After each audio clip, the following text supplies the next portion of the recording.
Hi, I'm Jim McCutcheon, owner of McCutcheon Music, and today I'd like to introduce Lois Klond, who has taught violin for many years to many students. She brings a very special quality of teaching for beginning students, and we are happy to have her as part of the McCutcheon Music teaching staff. Welcome, Lois. We're looking forward to hearing what you have to share with us about these great string instruments. Hi, I wanted to show you some string instruments today. I know some of you are wanting to choose which instruments to play, and I wanted you to hear them and see them so you have an idea of what choices you have. I have here a violin. This is the smallest of the string instruments, and we play it here under our chin. We actually hold it without our hand, so when you get yours, it'll probably have a sponge or a shoulder pad of some kind that comes with it to help us support it here. And that's important so that our hand can be free so that we can play fast notes or high notes or things like that. I thought I would play a little bit for you so you could hear. I'm going to start with a piece that I like to play because it has really fast fingers, and I'd like you to see what that sounds like.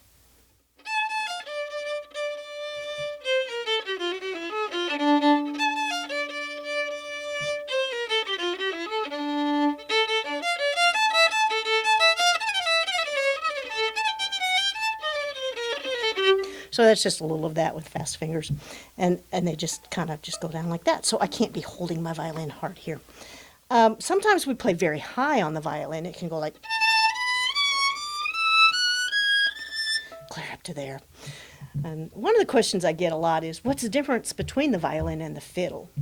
So it's just a different kind of music. Once you learn the instrument, you can play any kind of music you want on it.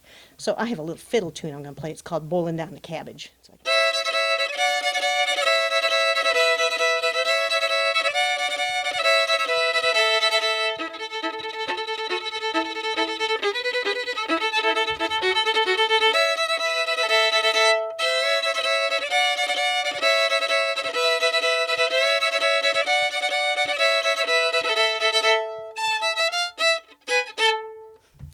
so we can do a lot of different things with our string instruments.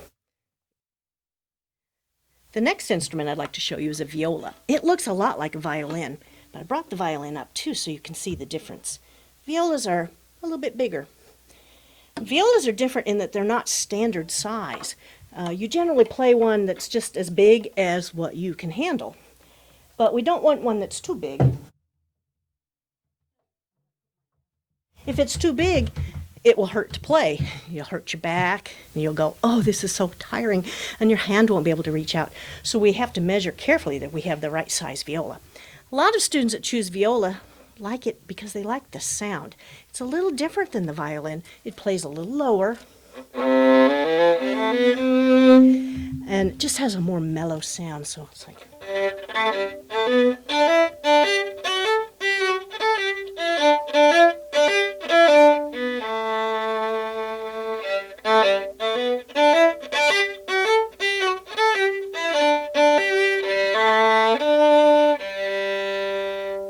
So we like that sound. If you don't really like those very high notes that the violin play, this might be your choice because we like that middle sound.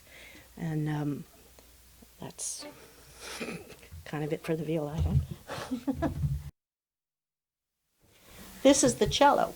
When it gets this big, you have to play sitting down. So sometimes students that don't ever want to have to play standing up want to play the cello.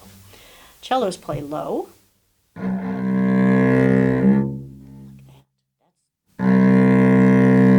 Do you know what that is? That's Jaws. Or you can just go right into the Baby Shark.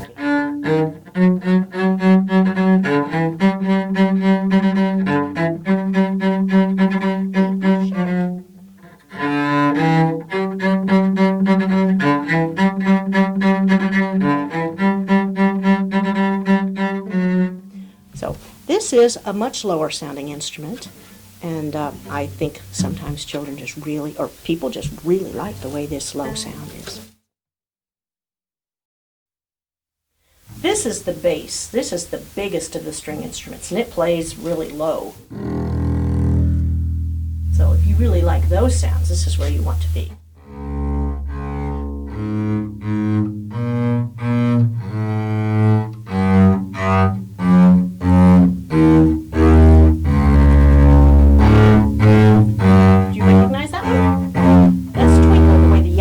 Now,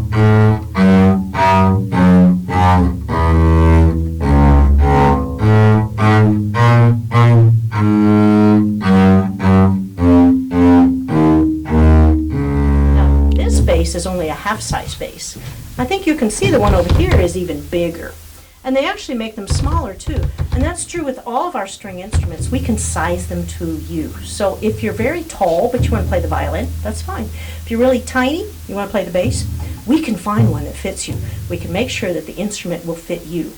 So that's something we can do in the string instruments that they can't always do with, you can't size down your piano. Just choose the instrument and you like the way it sounds.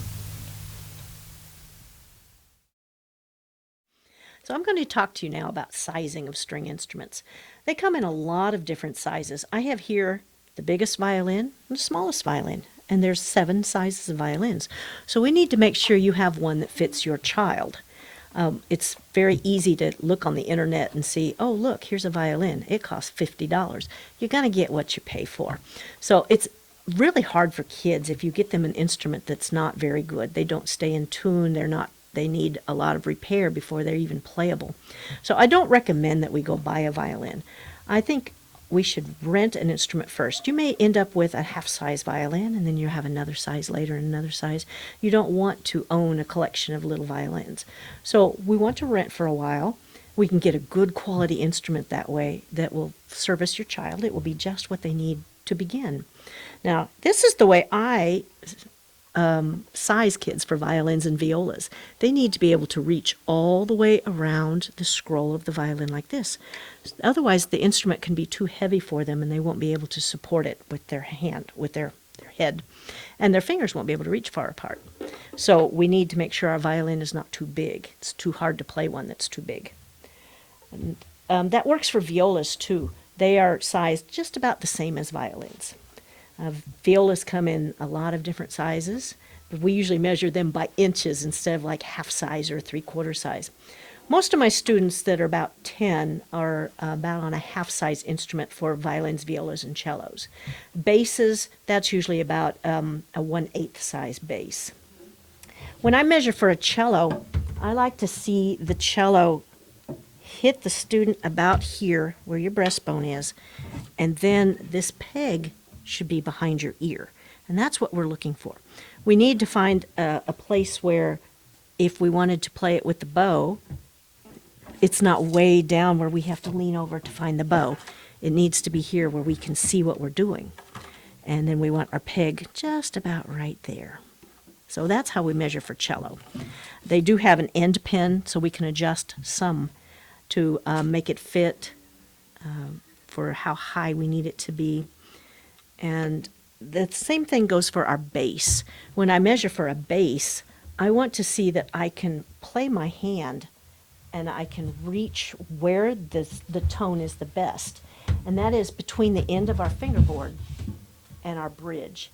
And if we're too far up on our fingerboard, the bow doesn't sound good. It doesn't make good tone. So when I'm looking at bass, I'm going to try to find a place where I can put the bass, and my arm is just going to reach right down here where I need to play, but my hand is not going to be way up over my head. I don't want to have to play way up here. I also have to be able to reach far enough with my fingers to stretch far enough to play the notes. So if the bass is too big, I wouldn't be able to play it. So we need to always measure that the instrument's going to fit. It doesn't really matter how big your child is or how small your child is. We would have an instrument that would fit you.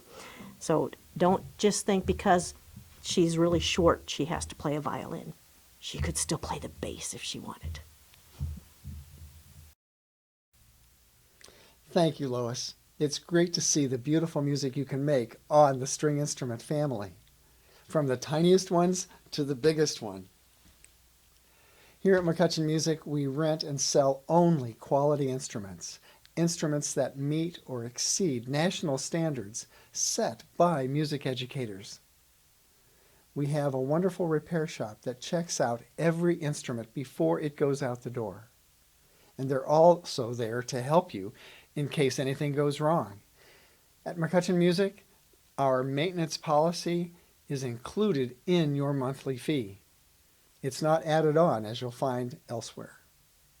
If anything goes wrong with your instrument during your rental period, you can bring it to the store or ask one of our school representatives to pick it up at your school.